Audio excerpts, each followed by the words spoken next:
I'm really looking forward to TakeOver 31, but if that glitch thing turns out to be Bo Dallas, I may just eat the gimmick hat.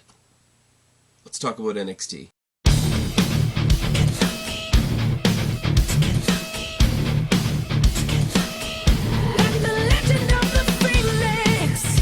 What's going on, everybody? It's your buddy, it's your pal, Spaz Phoenix, the YWC Reality Check with your, what the hell date is it? September 30th NXT review, go-home show to TakeOver 31. And yeah, people are laughing. It's TakeOver 31 after TakeOver 30. I'm kind of okay with it. With them doing the opposite of what WrestleMania has done, getting rid of the numbers. If they just want to do TakeOver 31, TakeOver 32, TakeOver 33, etc., I won't hate it, especially right now when takeovers are traditionally named after, with the exception of War Games and with the exception of In Your House, they're typically just named after where they are, and right now they're all in the Performance Center. And shoot me if you want, I wouldn't mind if they did this in the Thunderdome, just for something a bit different. Now, not a permanent change, not a week-to-week change and all that sort of thing, but it wouldn't be the worst thing in the world. But naming it TakeOver 31, is it a little bland? Is it a little just, is it like air and butter, like Russell Brand would say? Yeah, it's just kind of there. It's not great, it's not terrible. But I don't hate it as much as some people seem to. Some people seem to, oh, they're just being lack of creative. No, they're telling you what it is. It's the 31st TakeOver. Technically 32nd because some people count Arrival, but we don't need to do that. It's going to be a good card. There's some weird stuff that I'm going to talk about at the end that raises some curiosities and probably makes a few of the AEW fans out there laugh. And you know what? If the AEW fans can laugh, I'm happy for them. I just hope they don't injure any more of their employees. Moving on, going into this week, we knew 2 more announcements for this show because, oh my god, it's being thrown together, except it's awesome, so shut the fuck up. One of them is Dream versus Kushida. I might as well put it now since we're doing the house cleaning, etc. So hoping to get together tomorrow night to record with Super Sexy Jake DeMarco. So if you're watching this on the night that the premiere goes up, just know that after we click off, when we leave the chat right now, I'm probably going to go record with Jake so you guys can get that pay-per-view on the Friday. I do intend on addressing the Velveteen Dream situation again, because apparently I'm a hypocrite, except I'm not. So let's save that for the podcast. It's going to be a very interesting discussion. For topics like that, I do appreciate having a co-host like Jake who can kind of keep me where I need to be and not doesn't need to turn into another Scene Apocalypse or Naomageddon situation, does it? But yeah, I am going to address the Dream situation again, and I am going to address the differences between that situation and a couple of other situations that a few of you out there seem to think are quite the same that are clearly not. If I can take any positive out of it, I can say apparently Kushida's getting a push, and this is his singles debut on a TakeOver. So it's unfortunate that he's doing it against his opponent, but, you know, small shout out to Kushida. And we're getting Swerve versus Escobar, which, again, going back to the preview series that I do with Jake, how long have we been beating the drum to get that title on a TakeOver? It was on Worlds Collide. That doesn't count. It does open the door to somebody else that we haven't heard from in a while, but that's a thing that we can talk about at a later date. Speaking of talking about things at a later date, if you are looking at me right now, the pretty sexy face of the gimmick hat, you want to catch me in an audio platform instead because you don't think it's a pretty face and you don't like the gimmick hat, go to Spotify, iTunes, Stitcher, all your other favorite places. I mean, go to Anchor directly because that's where all my shit goes. Search for the Spaz Phoenix podcast. If you are out there in audio land right now, if you want to find me in a video platform, if you want to see the pretty sexy face and you want to see the gimmick hat, youtube.com/c/Spaz Phoenix. Find me on Twitter on at Spaz Phoenix and at Spaz Phoenix 1. I'm keeping both of them because the censors are running wild on Twitter right now. The American election season really just has, and I'm not going to get into that, trust me, but the pumpkin versus the clown is not something I want to talk about on this channel, but it is making the censors go absolutely Tourette's on Twitter, so I am keeping both of my accounts. I guarantee you one of them is going to be shut down. Instagram, at Spaz Phoenix. Go to Facebook, look up the Spaz Phoenix Facebook, or Spaz Phoenix Podcast Facebook group. I can speak, I swear. And go back and check out what aired on Monday, which was my review of NXT UK. Second week reviewing the show. It's going well. I think I've settled more on the fact that the previous week's episode is going to air the following Monday before Raw. I think trying to get it out before SmackDown, the way my week goes, and I'm not going to get into the minutia of that, but the way my week goes, typically I don't think that the Friday night live stream of that is going to work. So it's probably going to be, for the foreseeable future, if I do an NXT UK review, it's going to go out the following Monday before Raw. On that note, though, I really do want to encourage you guys to go and check out last week's episode of NXT UK if you haven't. I know it's weird, there's no audience, it's at a very stage 1 thing right now. The NXT UK Women's Championship match between Kaylee Ray and Piper Niven is something I think you should go back and check out. If you're not familiar with Piper Niven specifically and you don't know why people like me, people like Jake, etc. Talk her up so much, go check out that match. She was in the Challengers role, and yeah. And Kaylee Ray is an awesome, bitchy champion for a character like Piper Niven. And the match was really, really, really good. And Piper Niven just underscores why we don't need Nia Jax in the WWE. But I've beaten that over the head more times than I need to. Also, speaking of previews and other videos, etc., you guys will probably notice, if you're watching me right now, if you're listening to me in an audio platform, you will know that I did a solo preview for Clash of Champions. That's not a guarantee going forward. There's not a whole lot of people out there really, really interested in talking about main roster WWE. If you want to talk about main roster WWE, I suggest going to either Good Mic Work or the Joe Cronin Show with our buddy Jake, or go to Jake's channel himself. I know he knocks out some stuff from time to time. But because there's people that are either already talking about it or not interested in talking about it, it makes it a little bit harder for me to find a co-host. And for the preview stuff, because a preview is much more of a conversation than just, hey, here's what happened on the show, here's what I think of it. I don't feel the greatest about putting out solo preview videos. So that's not something I'm gonna do a whole bunch. I did do the preview for Clash of Champions because everything coming out of SmackDown was really, really interesting. That ladder match, how good was that ladder match? The whole entire Roman Reigns, Jimmy Uso, Jey Uso, Paul Heyman Universal title situation at the end there was fucking brilliant, and everything in the middle was a bit shit. But I wanted to talk about that ladder match. I wanted to talk about the whole heel Roman Reigns thing and the whole singles push for Jey Uso and all that sort of thing, because I don't get a chance to do that unless I am talking about a main roster show, and I haven't done that in a long time. So I came up, I gave you my 2 cents. I won't lie to you guys, I don't think it was the best podcast I've ever done, because I'm rambling for most of it. That won't be a regular thing. If I feel like doing one, I'll do it. If I can find somebody that wants to co-host on one with me, I'll do it. But that's not anything that's going to happen with any regularity. There's going to have to be a reason for me to do that, if that makes sense. But long enough. We do NXT here. We do NXT a lot here. We do a little bit of AEW. We do a little bit of UK. We do a little bit of main roster. What do we do on this channel? Other than movies with Kristen, which also didn't happen this weekend because I suck more than anything else. This one wasn't Kristen. We can't even pick on her. This one was me. I couldn't get around to it after Clash of Champions. It just wasn't happening. But yeah, what are you here for? You're not here to hear me ramble about everything else on the channel. You're here to hear me ramble about this week's episode of NXT going into the pay-per-view. We started off with the replay from last week. Replay of the Gauntlet Eliminator. O'Reilly getting the win. Dream doing the run-in to eliminate Kushida to get the match. We don't need that match on the card, do we? Put Kushida against anybody else. Anybody else. Candice LeRae winning the Gauntlet. The long run that Shotzi Blackheart had in the Gauntlet. The build that they've got going for Shotzi right now is brilliant. And it's not bombastic, and she's not being rocketed straight to the top.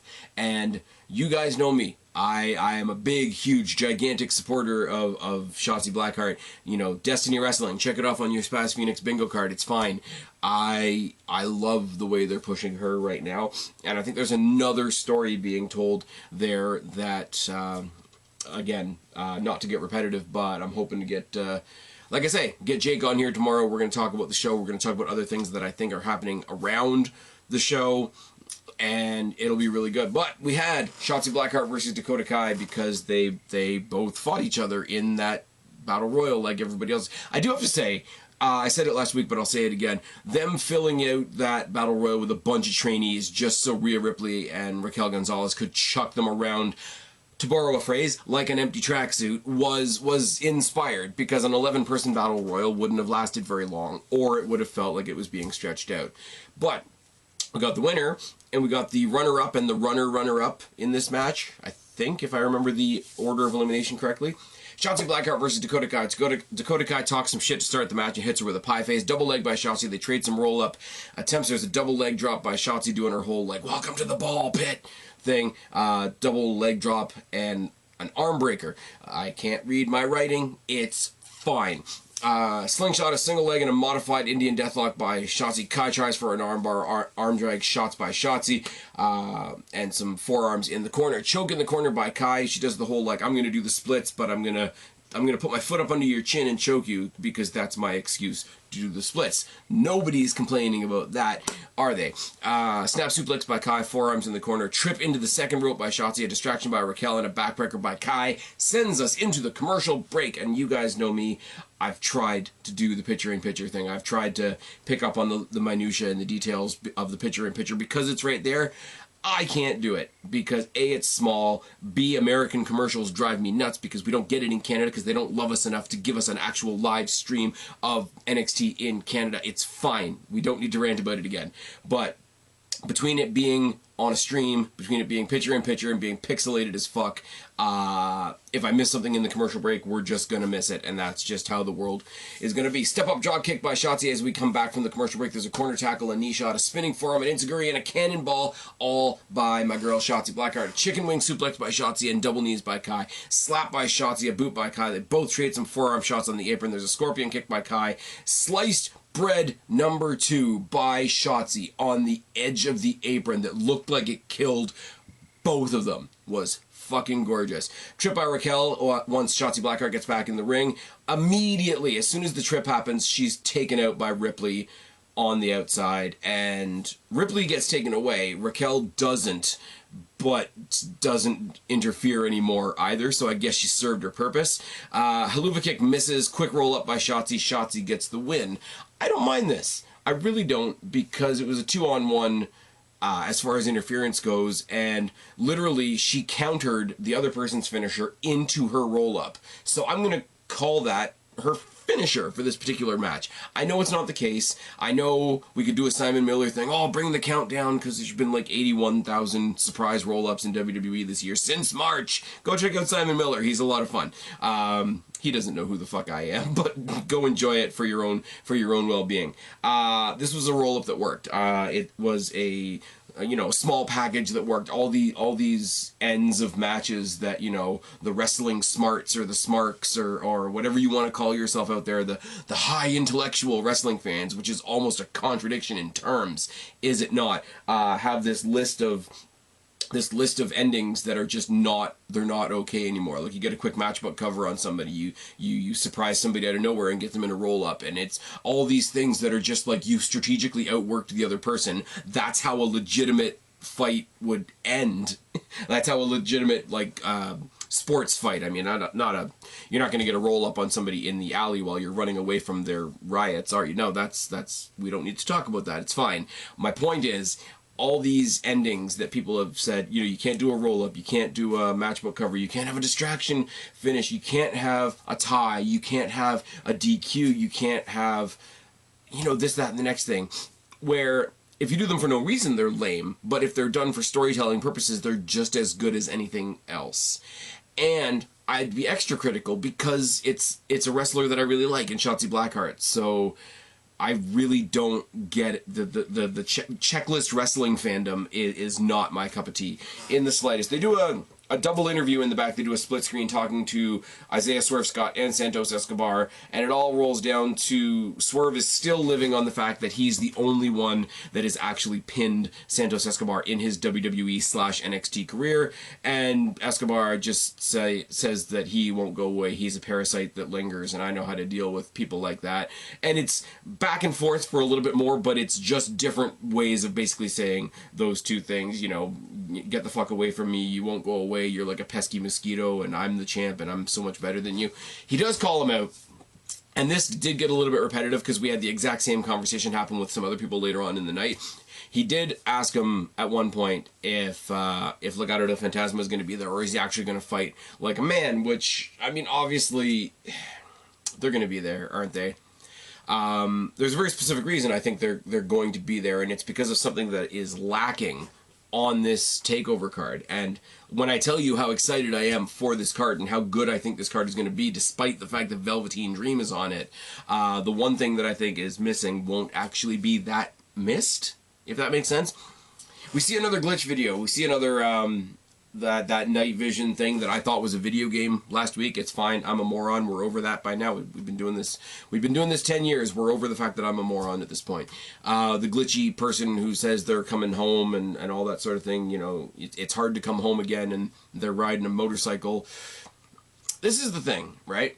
This is these, you know, when they do these backstage things, just go back to the Shield days when they did their Handycam promos. Whenever you see one of these, you figure they're doing it in the basement of wherever the show is. Now, if they're doing it in the basement of where the show is, you didn't need to see them going on a motorbike and going down the highway and showing up at a building for TakeOver with a flyer and all that sort of thing, because it's happening in the same building. And I know that is the stupidest, most ridiculous little nitpick, because this is like a subset. This is like NXT's version of Retribution, because, oh my god, somebody's coming and who is it? But that literally didn't make any sense. And I've said this before, I hold NXT to a higher standard. Yes, it is the show where a grown man got run over by a plastic tank. It's the show that isn't quite as bad as swimming in fake orange juice, but you can have some silly stuff. You can't tell me that somebody left an arena to go for a long bike ride to arrive back at the same arena to do their... It's and if it's Bo Dallas, I swear to Christ. People are saying it's going to be a couple different things. People are assuming it's an early return of Cross, which would almost make no sense. They're saying it's a homecoming for Ember Moon. And if it's a homecoming for Ember Moon, I'm really down for that. Like, I'm unbelievably down for that. Shotzi versus Ember, Ember versus Rhea Ripley, Ember Moon versus our current women's champion would be just, they ruined her on the main roster. Bring her back to NXT. It's the closest comparison I can make to a homecoming for a character like Finn Balor. So good in NXT and so absolutely wasted on the main roster. Now, they did give Finn Balor the Universal Championship, but also it was a fruit roll-up at the time, and he had to give it away the next night, and they never let him touch anything like that ever again. So, wasted. Ember Moon, wasted. Cool entrances that they could market to sell toys and all that. Bring them back to NXT where they can have really, really good matches with really, really awesome people that haven't been ruined yet. It's fine. I didn't want to go that far. If it is Bo Dallas, I'm going to eat the gimmick hat. It's fine. It's absolutely fine. We see a long... and I hate saying this all the time, we see a long video package on Kyle O'Reilly. And WWE does great video packages. It's him, other people putting him over. It's him talking about his match coming up this Sunday and what the Undisputed Era means to him and how they've been real friends for real life and all that sort of thing. And he makes an odd point about how he's been chasing Balor all over. Like, when he was in Japan, Kyle O'Reilly was in Canada, I think. When he got to Japan, Balor was back in the States. When he got to the Indies in the States, Balor was already in NXT. By the time he got to NXT, Balor was on Raw. I don't know if any of that timeline actually lines up, but I don't care. It's a cool, interesting little story to tell, and when we get to the conversation that they have later on, it gives it a little bit more background. You didn't need to do any more packaging for Finn Balor, because Finn Balor is a finished product as far as a wrestler, but also as far as a WWE/NXT superstar. So putting all the focus on Kyle, the new guy in the main event scene, the first-time title challenger, was an awesome, awesome move. We get an update on Tegan Nox. And I thought that this was kayfabe. I really did. Because they attacked her The Garganos attacked her before she was able to get into the Battle Royal last week, which is a bummer. And I thought they were just going to build before Candice won. I thought, okay, they're going to build up another little side story. We can have Candice LeRae and Tegan Nox as an additional match at TakeOver. That's fine. But then Candice won, and you find out the real reason that she got hurt. She's torn her ACL. And what can I say about that? They've helped us. They've basically spoon-fed us the story. Tegan Nox fucks up her one leg, comes back to the Mae Young, fucks up her other leg, finally makes her return, goes to NXT UK for a bit, comes to NXT proper, has the big story with Dakota Kai, and has now fucked up her ACL. That's terrible. That's actually I checked out No DQ on the commercial break and found out, are we doing this for real? Are we doing this for fake? What's the deal? And apparently it is true. Triple H was talking about it on the boardroom call. I don't usually follow that kind of shit, but Triple H was talking about it on the boardroom call and all that kind of thing. Heaping all kinds of praise on her. If anybody can come back from this, it's her. She's already done it twice, type thing. But you guys know me. I covered the Mae Young Classic, and I covered that match where she fucked herself up in the ring on live, or not live, but on television, and you can't help but be heartbroken from somebody that just came back from that and knows how bad it is and has to go do it again. To now have this is absolutely something we have to take 100% seriously, but here come the Garganos. They're being interviewed about it, and Gargano said something. Well, there's a word for that. It's called karma. And then he turns to his loving wife and says, she broke my TV. You tore her ACL. It's karma. I love the dickhead Garganos. It's great. Cameron Grimes comes out to the ring, and he complains about complains about losing, rather. He wouldn't have complained about winning. That would be an entirely different scenario, and Adam Wilborn on What Culture would be having an absolute aneurysm right now. Complains about losing the Gauntlet Eliminator. Says he doesn't believe that William Regal created it because it's such a banter concept and it's so ridiculous, and he knows that William Regal could come up with something better. And at this point, I lost my feed because I have to watch it on a stupid fucking internet stream because we don't have it in Canada because they don't love us like that, and they give us a 1-hour condensed version of NXT before SmackDown on Friday because they don't love Canada. Man, we don't need to do this anymore. It's fine. I'm over it. I'm over it. I got over it a long time ago. I am good. I am zen as fuck. When I got my feedback, I genuinely got the idea that he's doing like an open challenge, but he's doing an open challenge for like nobodies. He brings a guy in. It's a cave-in squash. He's about to call out the next guy. Next guy doesn't come out right away, but he does get tossed through the curtain by Ridge Holland. Ridge Holland still has to do something to make me give a shit about who he is. And the other person in the ring right now is Cameron Grimes. So it bodes well for a lot of people that like Cameron Grimes. Doesn't bode that well for me. Headbutt by Grimes and a head and arm suplex. Heavy blows by Holland and a mudhole stomp. Mudhole stomp until the referee calls off the match. And I guess Holland wins. I guess we're getting a Grimes-Holland feud. Yay. There's enough good shit going on this show that I can just look at this and be like, that'll be the match I skip. That'll be the match that I read on my notes and be like, it happened, somebody won, it's fine. If the rest of the show wasn't as good as it is, I would be bummed about this because this is just taking up time from other people that I could be seeing. But we throw to the back because I don't know what to do here. Austin Theory is in the back, bragging that he should have been in the Gauntlet because he got asked by the interviewer, how do you explain this down run that you're on, and he totally denies that he's on a down run even though he's getting killed every week. Says he should have been in the Gauntlet Eliminator. He would have won. He makes fun of Kyle O'Reilly's video and how it's taken him 15 years to get where he is, and then he brags about being at WrestleMania, part of WrestleMania at 22. And I love every single time that he brags about being part of WrestleMania 22 because he was such a non-factor at WrestleMania 22. It was just whoever they could get at the time.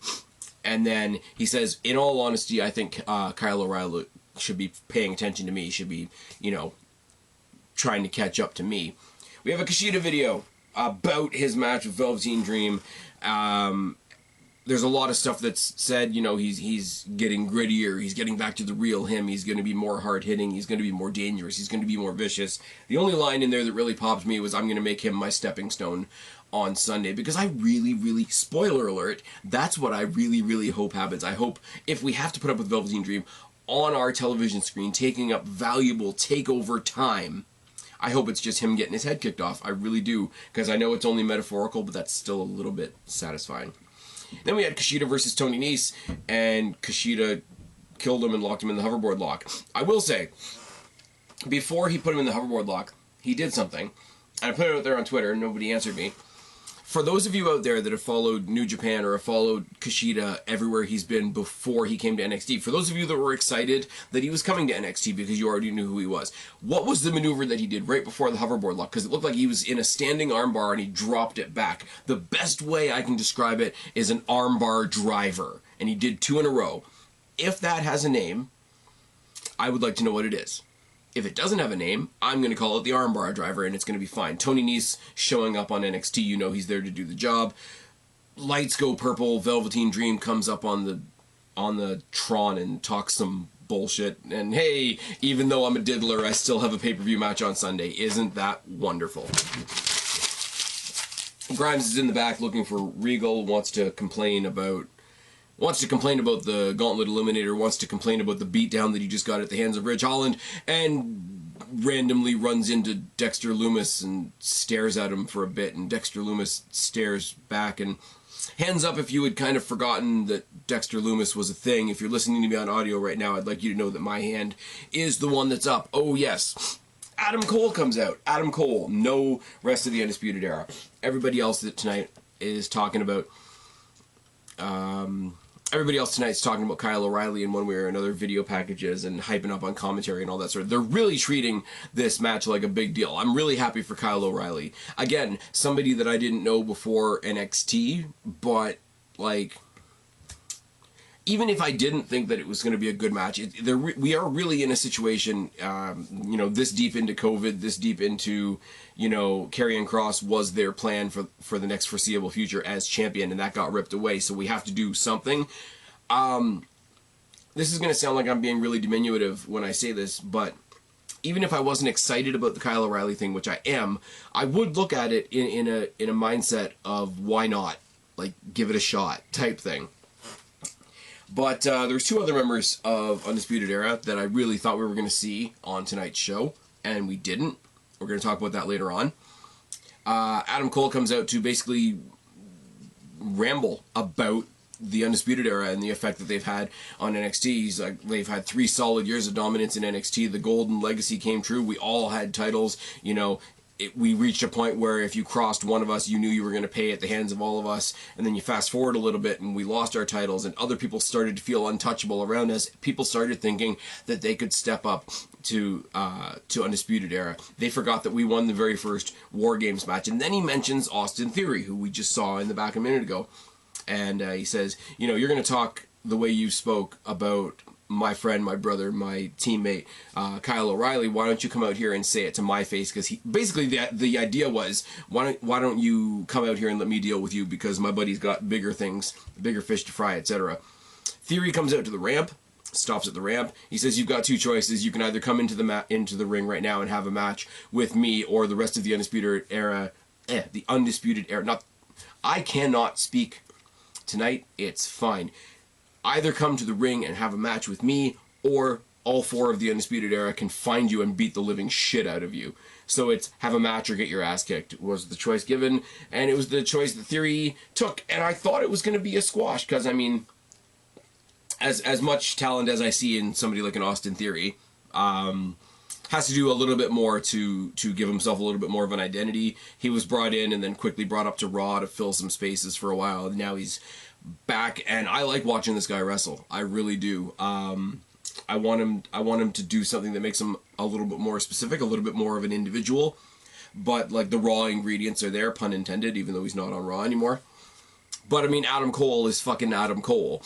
So I thought it was going to be a squash. I thought it was going to be like, you run your mouth and I'm going to give you I hate to say it this way, you ran your mouth and I'm going to give you a spanking. But it really wasn't. It's chops in the corner by Cole to start a mudhole stomp and a boot. A neckbreaker by Cole. Theory bails out to the outside of the ring, gets a pump kick by Cole on the outside, and then eats the steps, jumping in Saguri on the outside by Cole. Inverted stunner by Cole when they get back in the ring, followed by another snap suplex. Dropkick in the corner by Cole and a grounded side headlock. Forearms by Theory, a back elbow by Cole, a shoulder tackle. Chaos Theory dropkick by Theory. The puns are all over that one, aren't they? We go into the commercial break, and we come back, and Austin Theory's sort of taken over for a little bit, and it's like one of those, okay, we're making the kid look good, it's fine. Mudhole stomp by Theory, snapmare and a double stomp, a head and arm lock by Theory, a boot by Cole, some rolling lariats, an enziguri by Cole, a backstabber, a pump kick, and an ushigoroshi. Theory blocks the panorama sunrise, hits a super kick and a blue thunder bomb right in quick succession. Love to see it. Both men trade some shots from their knees. It's that we're both tired, it's this point in the match cliche. Theory runs into a super kick while he's trying to, I think he was trying to hit a lariat, I'm not gonna lie, but he basically ran face first into a super kick. Hangman by Theory on the top rope. Super kick by Cole. Ushigoroshi, last shot. Adam Cole gets the win. Now Adam Cole, for all intents and purposes, did still own the kid, and I shouldn't say kid, that's derogatory, but in this case, he owned the kid, but he owned the kid in a way that didn't make him look like a loser. Now, why are you talking so highly about this match and so lowly about Velveteen Dream? Don't worry. We are gonna talk about that. It's fine. It's fine. I'm leaving the threads hanging so that we can have all these different conversations at a later date. Shirai and Priest both hype up their mixed tag match that's going to be in the main event tonight. She says a bunch of stuff in Japanese and throws up the horns. It's fine. He tells her she's cool as hell. She tells him that he's not bad, and they both refer to themselves as the Rockstar Champions of NXT. It was good fun. It was like good babyface. You know, we're not really a team. We don't really have any direct relation in the storyline, whatever. But we're teaming tonight. We both think each other are cool. It's fine. Caden Carter versus Xia Li. I like Caden Carter. I like Casey Catanzaro, who's hot as fuck. Xia Li, I don't know what they're doing with Xia Li. Follow Xia Li on Instagram. It's fine. But Caden Carter, Xia Li, they've got this little thing going on between the Casey team and Xia Li. And Xia Li's got sort of a heel turn going on, but she wasn't really a babyface before. She was sort of, and I mean this with respect, I have to precursor with that, but like they didn't really give her anything to do, they didn't really give her any characters, so she wasn't like some super babyface, so I struggle with how much of a heel turn it actually is. But I mean, the match went a couple of minutes, Carter got the win, she tried again to show her some sportsmanship, help her up out of the corner, etc. She got shoved off and just pulled like a sore loser thing. Caden Carter's great. Casey Catanzaro is great. I want them to get involved in the women's tag team title scenario. I want a couple of other people we can talk about at a later date to get involved in that women's tag team title scenario so that NXT, I've said it before, I'll say it again, Spaz Phoenix Bingo, bring those titles to NXT so that they can save them like they saved the Cruiserweight Championship. It'll be fine.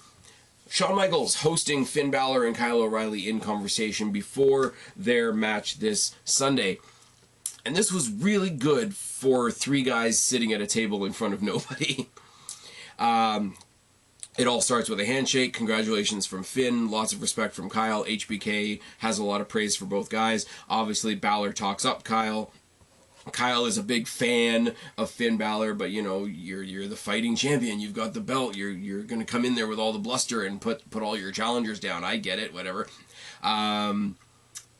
Balor asks him if the Undisputed Era is going to be there. He says no. Shawn Michaels asks if he becomes champion, is it going to cause problems between him and Adam Cole? He says no. Both men really, as the conversation goes, it's hard to put into words unless you just go and watch the conversation, but the two of them just get more and more and more passive aggressive. Kyle goes on this little bit of a diatribe denouncing anybody that's calling him an underdog in this match, and it ends off with Finn Balor giving him a lot of credit in a backhanded way. He's like, you know, you're a great guy, you're charismatic, the fans love you, and you're really good in the ring. He says good, not great, which is a thing. He says you're good, and let me tell you something, you have everything you need to become NXT champion if that belt wasn't around my waist. and that's how it ends. And it wasn't the typical cliche main roster, you know, shouty, you know, the host has to leave, we're flipping tables and all that kind of thing. It wasn't. It was so subdued and all the more effective for it. I sound like I'm sort of selling it by how unexcited it was, but I kind of am when WWE has taught us to expect, you know, like I say, the flipping tables, the pre-match assault, the you know, one of the hosts gets decked or something like that, or somebody gets stabbed with the pen while they're trying to sign the contract. This was so the opposite of that, and really simple, you know, the whole keep it simple, stupid thing, and like I say, all the more effective for it. I don't really know what else to say, because I think NXT knew that they didn't have to do anything. It's Balor versus O'Reilly. People that know who these two guys are know the match is going to be great. For anybody that doesn't, or anybody that hasn't realized it yet, here's a little bit of conversation and a little bit of build. If you see it on social media, a lot of people are putting this... I mean, obviously Triple H is going to put it over. Obviously Shawn Michaels is going to put it over. Obviously, I think... even Vince put it over. I'm not entirely sure. Or whoever runs Vince's Twitter account put it over. But guys on the main roster like AJ Styles, Kevin Owens, other members of the Undisputed Era, other members of the roster are... they're really putting it in. And do I think Kyle O'Reilly's going to win? Big spoiler. Big spoiler. No, I don't. But they're getting me to that point where if it did happen... I wouldn't mind. And then we get into the main event, and the main event was great, but I think I thought this match was going to blow me out of the water. It didn't quite blow me out of the water, but it set up both of these matches for Sunday. We've got the Garganos taking on Priest and Shirai, because we got to build towards the women's title match and the North American title match on Sunday. It's all good, and everybody in this match is good. It wasn't... indie fans will say it wasn't 5 stars in the Tokyo Dome, and it wasn't 5 stars at Full Sail. It was not 5 stars over Full Sail. There we go. That was really lame. I think I might make that a thing. All 4 of them get into the ring to start the match. They all brawl. The champs stand tall in the ring. Eventually, everything gets broken down. We actually get into the match. Corner chops by Gargano and a beatdown by Priest. An Irish whip by LeRae and a pendulum kick by Shirai. Low drop kick by Shirai. Priest boots Gargano. Double kicks by Shirai. They do the Andre and Snuka spot. Shirai did, I think it was supposed to be a crossbody, but it didn't quite make it into a crossbody. But she was in the ring, off the shoulders of Damian Priest, onto both of the Garganos on the outside. It was a decent enough spot. And the thing is, going back to the promo that we talked about earlier, Priest and Shirai both look like they're having a blast in this match. And I've always said, take away the story, take away the characters, take away who you like, who you don't like. If you can tell the wrestlers in the match are having a good time, you will have a better time watching the match. That's just a fact. Coming back from the commercial break, there's a standing neck vice by LeRae, an uppercut by Shirai, and a back suplex. A series of one-punch knockdowns by Priest on Gargano, a boot by Gargano, a tornado flatliner, and an enziguri. Springboard dropkick by Shirai, followed by a crippler crossface, a facebuster by LeRae, and a senton, a backbreaker by Shirai. Moonsault by Shirai onto Gargano. LeRae hits a low blow on Priest. So, you know, men face the men, women face the women, except when, look at the women beating up the men. Never gonna happen the other way around, is it? We're all just Ellsworths in the intergender wrestling conversation, are we not?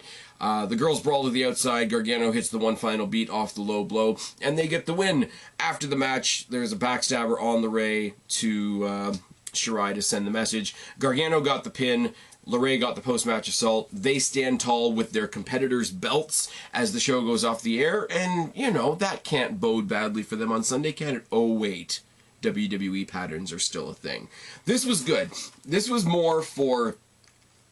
okay, as fans, we sit back and we say, wow, Io Shirai is a cool badass, and Damian Priest is a cool badass. I still say Damian Priest is riding that Brandon Lee Crow vibe all the way through his title reign, and that's awesome. The fact that Triple H got his, like, pointing Triple H goes and gets the picture with everybody as soon as they win their first title, and he does the point, and people make fun of him for that or say that he's being selfish by doing that, and it's like, literally, these are his kids, and he's saying, like, look how awesome this guy is, look how awesome this guy is. Yeah, they happen to do it under my roof, but check out how awesome this guy is. It's fine. The fact that he had to go and find Damian Priest at the hot tub with his women and his belt still in his wrestling gear, it's kind of funny. I don't care. I like laughing at things. You know what else is cool? You know what else is really cool? This coming Sunday, TakeOver 31 is gonna be a lot of fun, isn't it? It's gonna be a lot of fun. Now, here's what I was saying before. Here's what I was saying that we lost. Here's what I'm saying that we didn't get tonight. And here's what I said about some of the Undisputed Era members being missing. To the best of my knowledge, when they did the weirdness of the oddball tag teams last week, and the oddball tag team, whatever oddball tag team won, those two tag teams were going to fight and get a title shot, I was under the impression that Danny Burch and Oney Lorcan were facing Fish and Strong of the Undisputed Era for a #1 contender shot at this Sunday's pay-per-view. Now, they didn't talk about the tag team championships at all on tonight's show. They didn't announce a match for Sunday at all, and we did not have that #1 contenders match on this show tonight at all. So, I'm going under the assumption that we don't have a tag team championship match on Sunday, and that, it's a bummer in a way, because it's going to put all the bullets in the gun of the AEW fans. Oh, look, they can't do tag team wrestling, except, yeah, we wipe your floor with women's wrestling, and it's more fun. I'm sorry. I'd much rather watch Candice LeRae and Io Shirai have a match for that championship, which is probably one of the most prestigious championships in mainstream wrestling right now, than have the Bucks book themselves in a match that's basically them wanking in the ring for 10 minutes. I'm just being honest. Moving on. We do have Dream versus Kushida to get through, and I hope it's the opener. It's the only non-title match, so I really hope it is the opener. Or, you know what, with all due respect and reverence for Kushida and him finally getting a pay-per-view match, if they kick this to the pre-show, I wouldn't give a single fuck. Swerve versus Escobar for the Cruiserweight Championship. Yes, we've said it. We've hit it over the head. We've beat the drum for the Cruiserweight Championship in NXT for this long, and finally we have a Cruiserweight Championship match on a pay-per-view in NXT where it should be. That is really, really good. Now give them decent time. Let Swerve look great. I don't think he's going to win. I'm going to talk about this more when we do the preview. I don't think he's going to win. I think this is going to be even more to establish how great Escobar is, or to build on that faction. We could just have a we could not even have a match. We could have them all come out and just have a 3-on-1 beatdown and be like, oh, the match can't even happen because this guy got his ass handed to him. Look at this team. Look how powerful they are. They are a cohesive unit, and they do work really well. We remember the 3-on-3 match from a couple of weeks ago. That's all good. Priest versus Gargano is the one, oh, it was all thrown together, da-da-da-da. Calm the fuck down. Gargano's going to go in there and make Priest look awesome as your new North American champion. That's fine. Shirai versus LeRae speaks for itself, and Balor versus O'Reilly is going to be a great match regardless of the outcome. I'm going to talk in much more detail about all of those and all the stuff we're not getting when I talk to Jake, if all things go to plan. You guys know I have to say that, because with me, with my co-hosts, with me even doing solo stuff, things don't always go the way we plan. If things go to plan, and I do get Jake on here tomorrow night, we will break down all these matches in much more detail. I will talk my way around some of the stuff that I wish was happening on this card as well, and just talk about generically, you know, what's going on in NXT, where we are going forward. And please, please, please, please, please, please, NXT, please, if the little backstage night vision glitch thing is Bo Dallas, you owe me something. You owe me something for that. Cause no.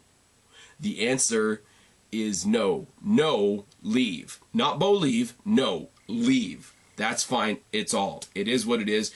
I'm very tired, as is usually my my add-on at the end of these videos these days, cause life is very, very tiring. But I still want to talk about NXT because I still think it's the best brand on television. I've been Spaz, your YWC reality check. Subscribe up there, talk down there, start a conversation, keep all these conversations going. Don't be a stranger. I will talk to each and every last one of you later, but for right now, tagging out. Bye, guys.